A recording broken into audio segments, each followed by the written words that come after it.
My name is Dave Bergmeyer. I'm a student in CSS 6000, and my thesis was on the future of multi-domain warfare, and this is what I'm going to use to discuss my research on that topic.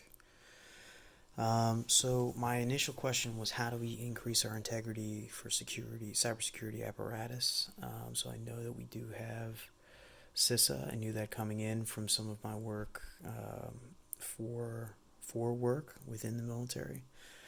And then I knew that there was some issues as well with them not being able to have enough teeth and things like that. So I wanted to look critically as to what their shortfalls were, and why we're particularly vulnerable if we do not increase efficiency sooner. So I wanted to understand how we got there. So we talk about the history of the cybersecurity initially in the paper, by the defining events, and the one that we go to is the Tallinn, Estonia attack in 2007 for the retaliation of the Bronze Soldier, which then led to the creation of the NATO CCD-COE, Center of Excellence, and then the iterations of all of the Talon manuals, version 1 through 3, which will soon be, I believe they're working on now. And then understanding the current threats. So we picked two particular threats within that happened in the recent history. So it's WannaCry attack and then the Solar Winds, which is fairly recent in the mind. I wanted to delineate between state and non-state actors. However, I do understand that there is no indications of who initiated the WannaCry attack. I know stipulations it may be the Lazarus Group out of North Korea. However, there's nothing linking them definitively. And then finally, how can we improve the integrate efforts with CISA and expanding the workforce? In the paper, we talk a little bit about the Joint Cyber Defense Collaborative, pulling all of the federally mandated organizations to work with CISA to improve the cybersecurity infrastructure security efforts, and maintain the global touch points as well, as we continue to integrate the United States and their allies and partners.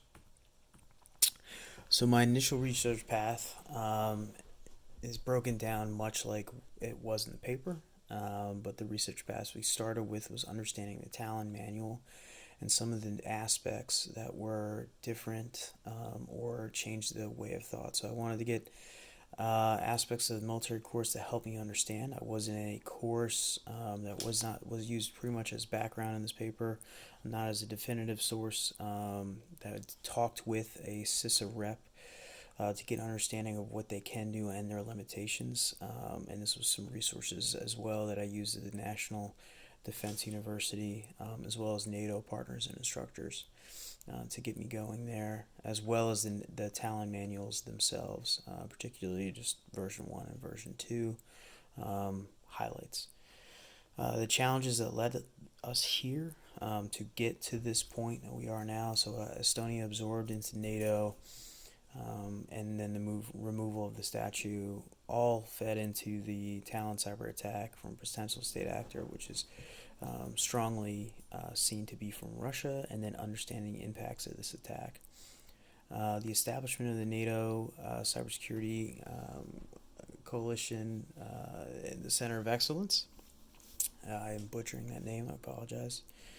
And then redefining the definition of cyber attack to ensure partner support. The reason I put that in there is after the Talon attack, they did call for the Article 5, which is an attack on one is an attack on many, because they were seen as a legitimate cyber attack with legitimate harm to its people, whereas most of the rest of the world deemed it more of a cyber riot, and therefore did not render aid.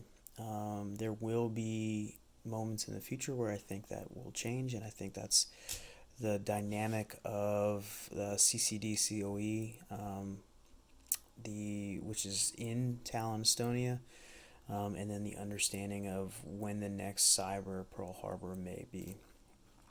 So for the aspects of the Talon Manual, fairly straightforward. So Jensen talks about the 2.0 for an article within the Georgetown Journal of International Law. And this one primarily still does not have a rubric for, neither does the original 1.0 rubric for a cyber attack and what the retaliation may be, may look like.